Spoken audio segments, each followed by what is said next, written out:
If there's one system that governs the quality of your thinking, your motivation, your physical energy, your emotional stability, it's your circadian rhythm. And unless you're actively working to align it every single day, you are voluntarily compromising every other system in your body and brain. Let's talk science. Deep inside your brain, in the hypothalamus, sits a structure called the suprachiasmatic nucleus. This is your master clock. It controls everything from your core body temperature to your hormone release and even your alertness and sleep drive.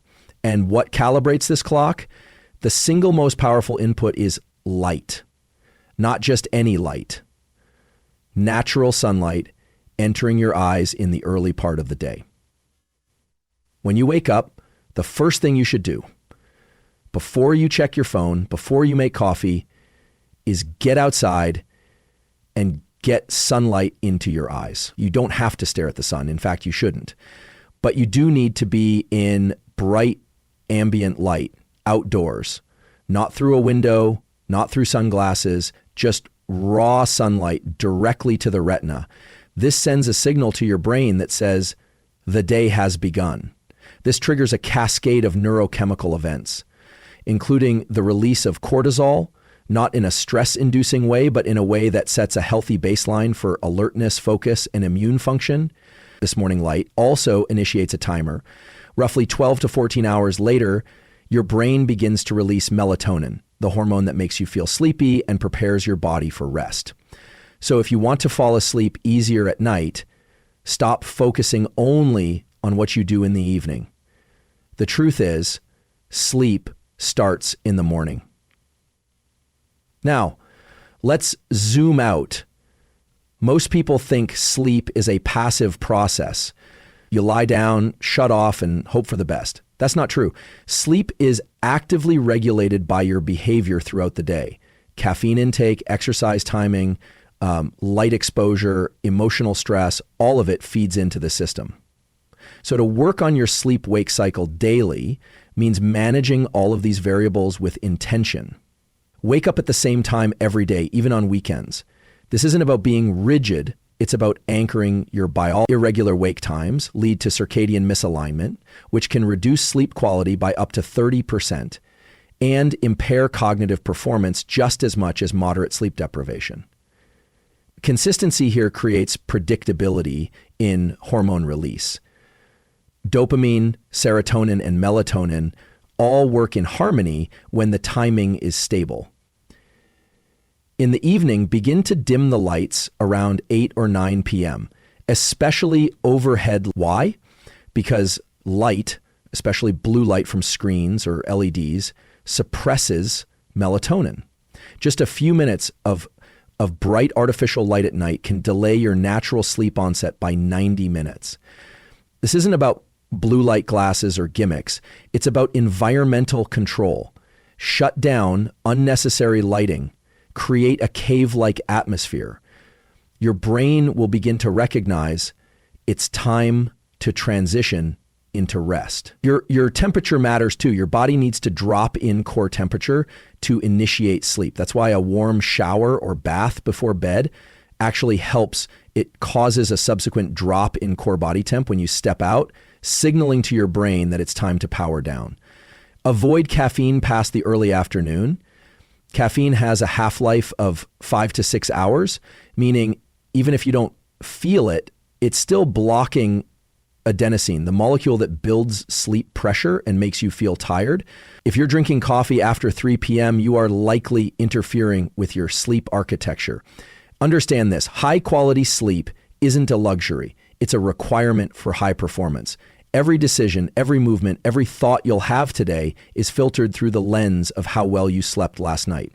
If you want to be focused, emotionally regulated, physically strong, and mentally sharp, you need to treat your sleep-wake cycle as a daily protocol, not a reactive fix. This is not just about getting 7 to 9 hours of sleep. It's about aligning every part of your day to support that cycle. Stress is not the enemy. The absence of stress doesn't make you stronger.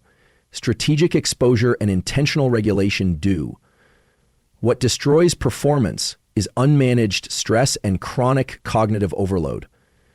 If you want to function at a high level, mentally and physically, then mastering your stress response system isn't optional, it's fundamental.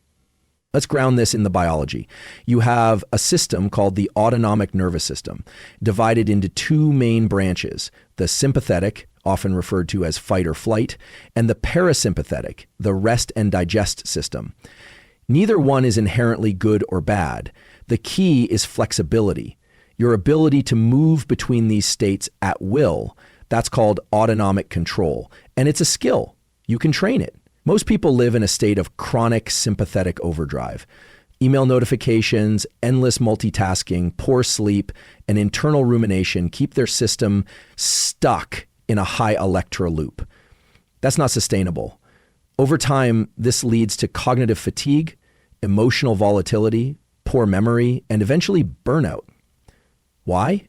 Because chronic stress floods the brain with glucocorticoids like cortisol, which in excess begin to degrade the very circuits responsible for attention, learning, and executive function. But here's the breakthrough. Stress isn't just reactive, it's trainable. You can condition your nervous system daily to handle pressure more effectively.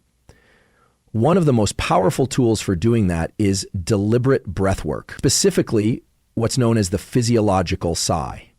A double inhale through the nose, followed by a slow exhale through the mouth. This pattern shifts the balance of your autonomic system rapidly toward the parasympathetic. You can do it anytime, anywhere, and the effect is measurable within seconds. It's not meditation, it's biological recalibration. Another method, cold exposure. Short bouts, just 1 to 3 minutes, of cold showers or ice baths stimulate your sympathetic system in a controlled way, then teach your body how to come back to baseline. This isn't about toughness. It's about building stress tolerance, giving your nervous system a reference point for recovery. When you expose yourself to controlled discomfort, the brain learns stress doesn't mean danger, it means challenge. That shift changes everything. Now let's talk about cognitive load.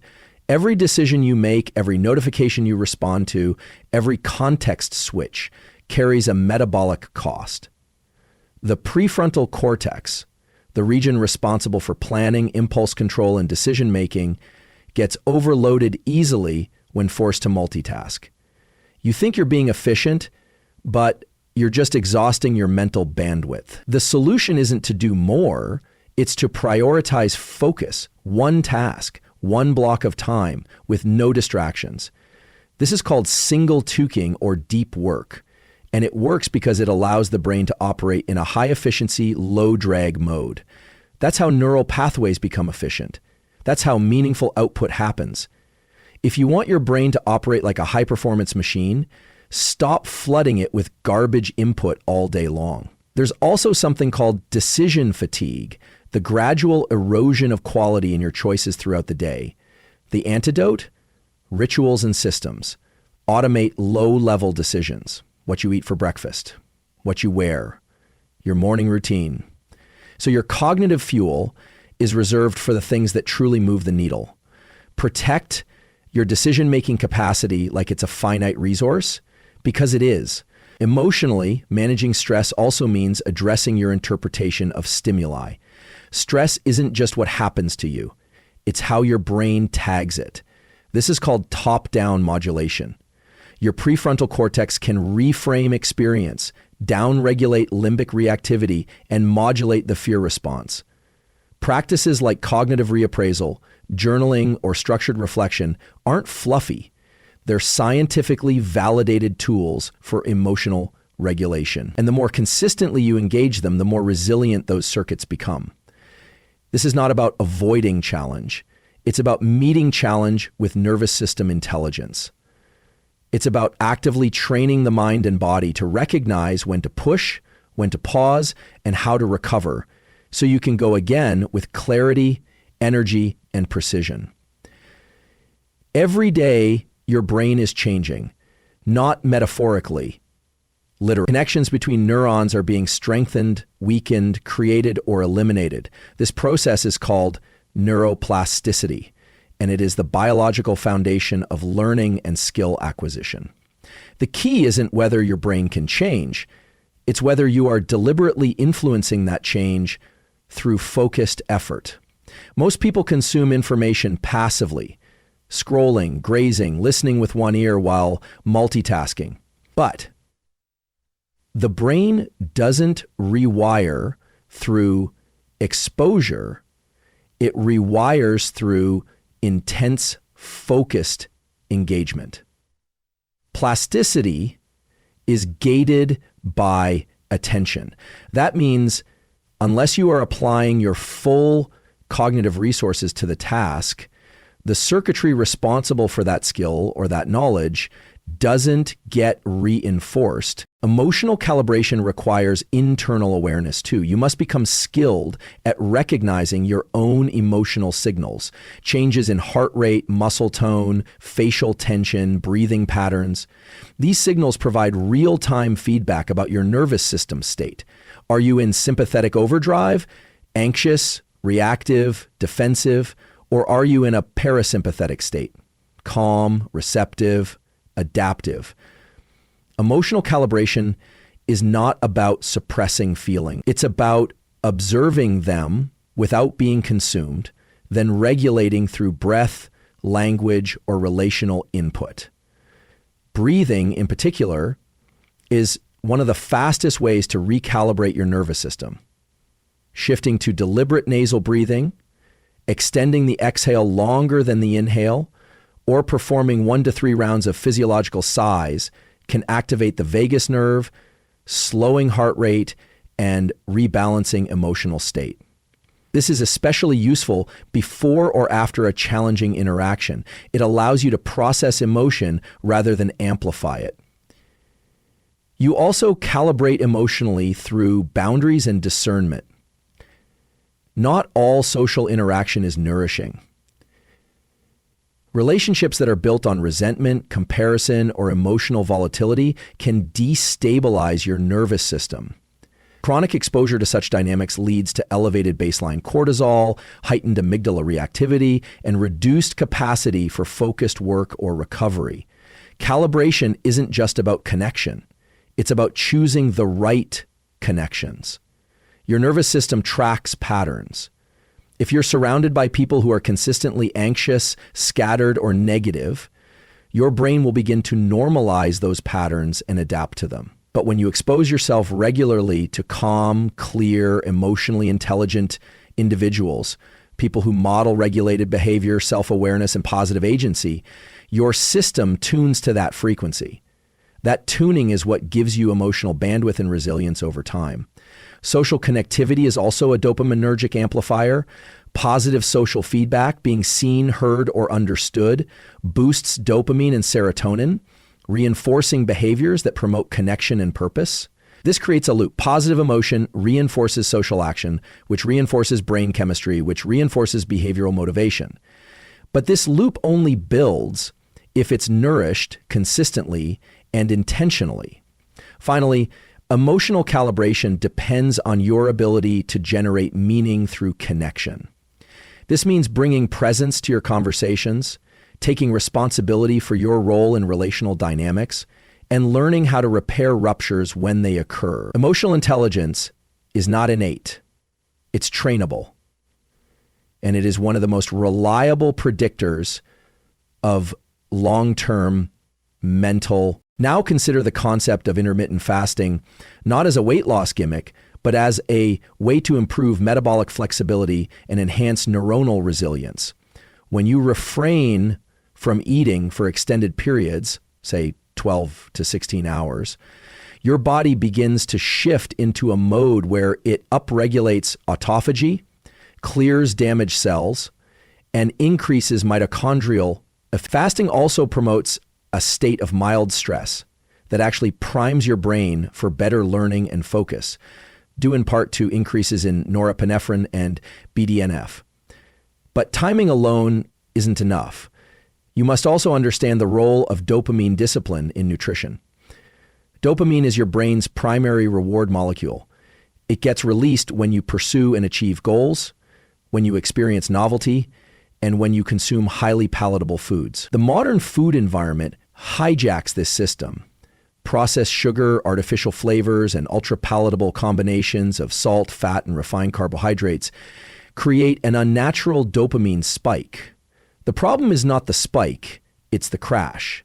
The higher and faster the rise, the deeper and longer the fall. Over time, this leads to dopamine depletion, where everyday tasks feel flat, boring, and unmotivating. To build resilience, you must train your brain to earn dopamine, not borrow it. That means reducing reliance on hyperstimulating foods and shifting toward nutrient-dense, whole food meals that support steady dopamine production and clearance. Foods rich in omega-3s, magnesium, B vitamins, and amino acids support the enzymatic processes behind neurotransmitter function. They don't spike dopamine. They support baseline levels, which create sustainable energy and motivation. This also means delaying gratification. When you wait to eat until you've completed a cognitive or physical task, like working out or doing deep work, you reinforce the brain's association between effort and reward. You're literally training your reward circuitry to value output before input. This is the opposite of impulsive behavior, and over time it makes you more focused, more emotionally regulated, and more capable of sustained discipline. There's a difference between feeding for stimulation and feeding for function. The former is reactive, triggered by boredom, stress, or distraction. The latter is strategic, based on internal cues and external demands. To operate at a high level, your food intake must match your performance cycle. Light meals during periods of intense cognitive effort, heavier recovery-focused meals after physical strain, or late in the day to transition into rest and repair. Snacking constantly throughout the day, even on healthy foods, keeps insulin elevated and blocks the body's ability to enter fat-burning and repair states. It also robs your brain of reward anticipation, which is a major driver of long-term dopamine health. Hunger, when managed and respected, becomes a tool for sharpening mental acuity and reinforcing willpower. Your brain is a predictive machine. It constantly builds and updates models about who you are, what you're capable of, and what the future holds. These models aren't fixed, they're malleable, and they're shaped primarily by one thing: your internal narrative. The story you tell yourself about your identity and your goals determines the physiological state of your body and the chemical tone of your brain. Let's break this down.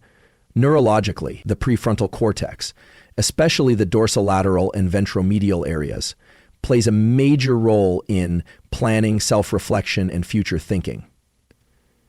When you set a goal, your brain generates an internal map between your current state and the desired outcome. But that map requires regular reinforcement. Otherwise, the neural pathways encoding that goal begin to weaken. Dopamine, which is widely known as a reward chemical, actually does most of its work in the pursuit of a goal, not the attainment. The highest dopamine spikes occur when there's a clear sense of progress towards something meaningful. That progress has to be visible, measurable, and internally framed. This is where daily goal reinforcement comes in.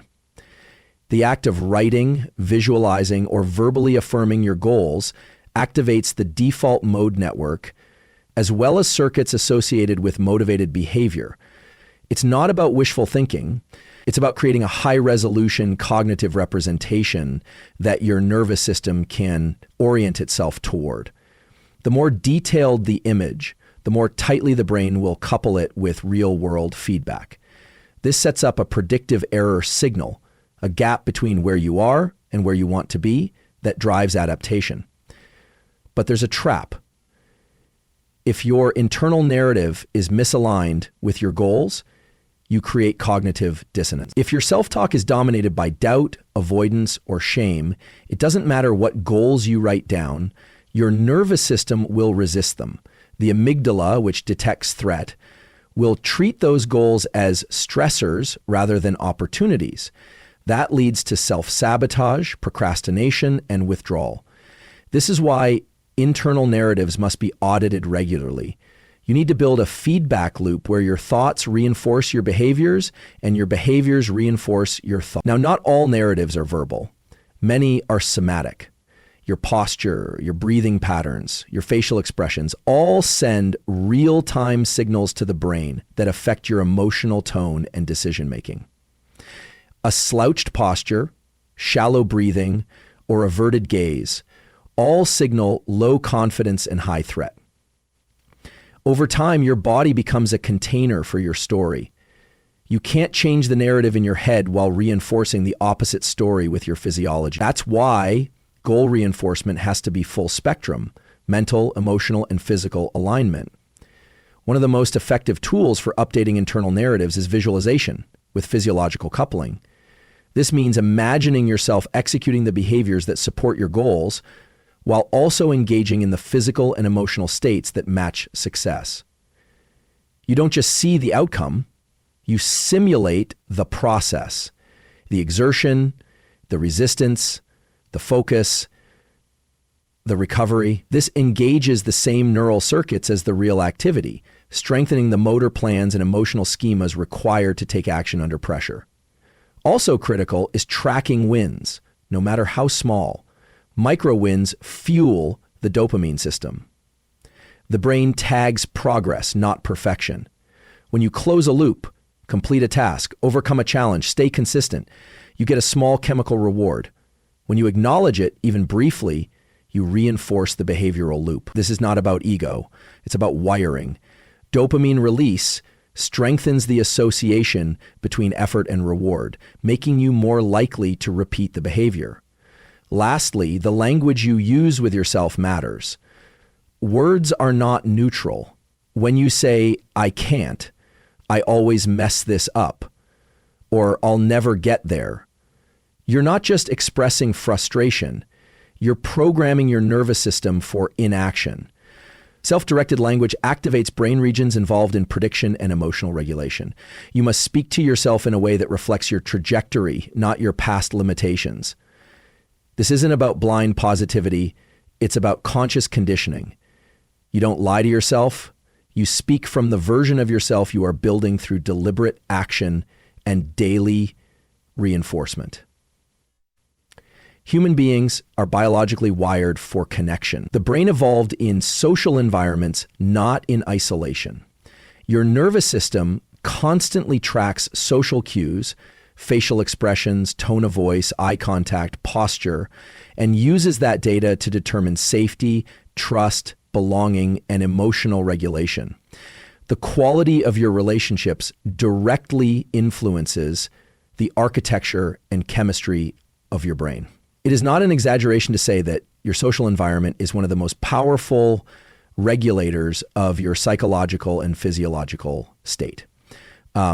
From a neuroscience perspective, the prefrontal cortex, amygdala, and insula are all deeply involved in social perception and emotional regulation. When you interact with another person, especially in a face-to-face, emotionally attuned way, you activate mirror neurons and social emotional circuits that help you interpret others' feelings and adjust your internal state accordingly. This is known as co-regulation. It's how we modulate stress, process emotion, and maintain equilibrium. Without it, emotional overload or dysregulation becomes far more likely. One of the most powerful ways to maintain emotional calibration is through regular, intentional, high-quality social interaction. This doesn't mean constant conversation or superficial small talk. It means deliberate connection with individuals who help you remain present, grounded, and cognitively flexible.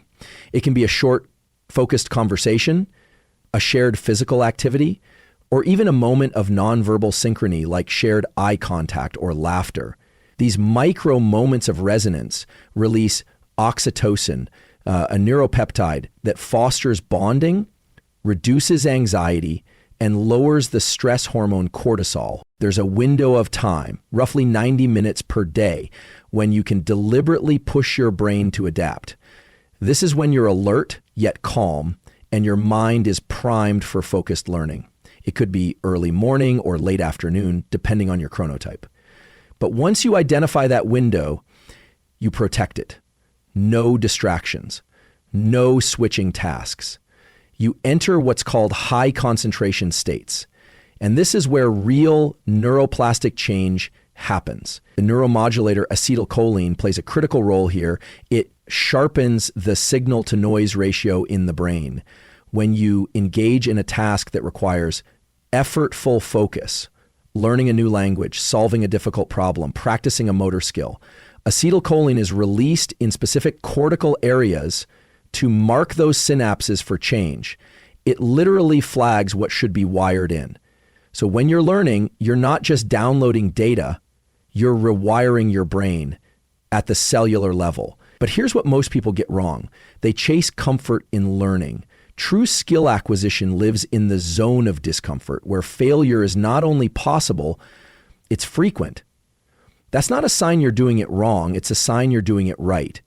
The research is clear. The optimal learning zone exists when you're operating at about 70-85% success rate. That means you're failing about 15-30% of the time. If you're succeeding 100% of the time, you're not learning. You're just repeating.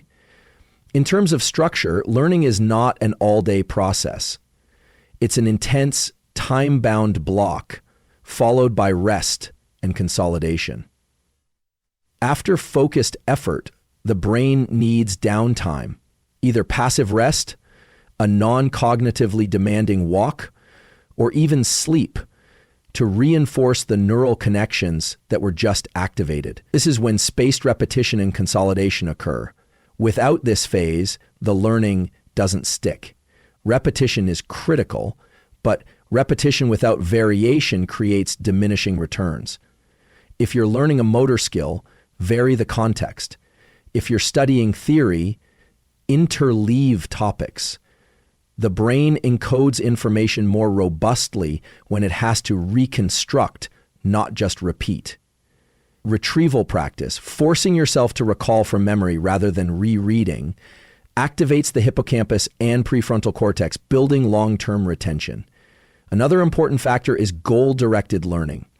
You must understand why you're learning the skill and where it fits into your personal or professional framework. This engages the dopaminergic system, which creates motivation through a sense of progress. Dopamine isn't just a pleasure molecule, it's a learning accelerator. It tags actions with meaning. So when you make even incremental progress, acknowledge it. That chemical reward strengthens the behavioral loop and increases the likelihood you'll return to the task tomorrow. To truly embed a new skill, you need consistency over intensity. A 30-minute focused learning session every day beats a 3-hour binge on the weekend. Why? Because daily engagement keeps the neural circuits warm, reducing the time it takes to drop back into a high-performance cognitive state. This is about training your brain to enter focus quickly and stay there longer. Ultimately, every skill you build is a neurological investment, whether it's learning to code, play an instrument, write effectively, or master public speaking. What you're really doing is building circuitry, and that circuitry becomes part of how you see, think, and move through the world. The human brain did not evolve in isolation. It evolved alongside the body, in constant movement, in real environments filled with stress, adaptation, and survival challenges. Movement is not optional. It's not just for aesthetics or cardiovascular health. Deliberate physical intensity is a non-negotiable driver of optimal brain function. The body is the tool through which the brain refines itself. Let's break this down. Every time you engage in purposeful movement, whether it's sprinting, lifting, climbing, or even walking with focused intent, you are activating entire networks in the brain. The motor cortex, the cerebellum, the basal ganglia, and even the prefrontal cortex all become engaged. Movement stimulates coordination, pattern recognition, prediction, and timing, but it also triggers chemical changes. And that's where the shift happens. When you exercise with intensity, your body releases epinephrine, norepinephrine, and dopamine, neurochemicals associated with alertness, motivation, and reward. You feel clearer, more focused, more resilient. And that's not just a short-term spike. Over time, physical intensity literally changes your brain's architecture. It increases levels of BDNF, brain-derived neurotrophic factor, which acts like a fertilizer for neurons, enhancing learning, memory, and adaptability.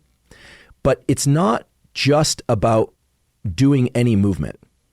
It has to be deliberate. The nervous system responds most powerfully to activities that are intentional, demanding, and slightly uncomfortable. When you push into physical resistance or metabolic challenge, whether that's hitting a heavy set in the gym, sprinting at high intensity, or holding a sustained effort in zone 2 cardio, you're training your system to handle neural stress with precision. This directly translates to mental resilience. People often separate mental toughness from physical training. That's a mistake. Intense movement is a form of nervous system training. It builds your capacity to stay present under strain. It teaches your brain that elevated heart rate, physical discomfort, and strain are not emergencies, they're data. And when your nervous system stops interpreting effort as threat, you gain control over your responses, both physical and emotional. There's also a direct link between physical exertion and cognitive flexibility. Research shows that regular physical training, especially involving complex motor tasks, enhances executive function, the part of the brain responsible for working memory, planning, and impulse control. It's not a coincidence that some of the highest performing individuals across domains, entrepreneurs, special operators, artists, incorporate rigorous physical practice into their daily lives. It's a neural sharpening tool, and we cannot ignore hormonal impact. Resistance training in particular boosts testosterone and growth hormone, not just for muscle growth, but for energy, drive, and even neuroprotection. Low-intensity aerobic training, especially in zone 2, where you can still talk but are working, improves mitochondrial efficiency, the energy factories of your cells. That means better cellular output, including in neurons. You don't just get stronger muscles, you get a more efficient brain. Timing matters too. Movement early in the day helps entrain the circadian rhythm, improving wakefulness, cognitive performance, and later sleep onset. Training later in the day can be effective for peak physical output, but intensity in the evening should be managed so it doesn't interfere with sleep architecture. Either way, the key is consistency. You must train daily, even if it's brief. Movement is a nutrient. The brain expects it. You also want to vary the type of stress. Lift heavy, move fast, move slow and steady, work under load, train mobility and stability. When you challenge your body across these domains, you're not just sculpting a physique, you're creating neural robustness. You're developing a brain that can switch gears, adapt quickly, and maintain control under uncertainty. And don't underestimate the emotional regulation that comes from training. Physical intensity burns through accumulated stress hormones like cortisol and adrenaline. It gives your body an outlet, a pressure release valve.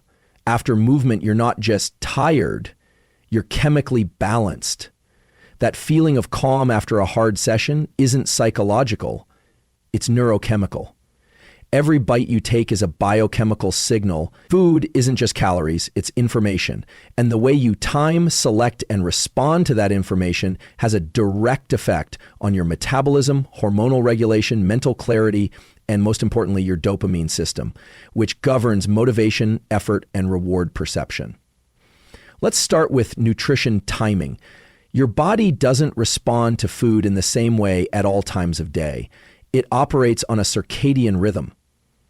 Just like your sleep-wake cycle, there are optimal windows for feeding and fasting. And when you eat is just as important as what you eat. When you consume large meals late at night, especially those high in carbohydrates or processed fats, you disrupt metabolic hormones like insulin, and you impair the natural evening rise in melatonin, which interferes with your ability to fall and stay asleep. That degradation in sleep quality then cascades into poor glucose regulation and cognitive fog the next day. In contrast, front-loading your caloric intake toward the earlier part of the day, especially protein and healthy fats, stabilizes blood sugar, sharpens mental performance, and reinforces healthy cortisol rhythms. A protein-rich meal in the morning increases levels of tyrosine, the precursor to dopamine, setting the stage for sustained alertness and drive throughout the day. This is not just about fueling the body, it's about calibrating your neurochemical landscape.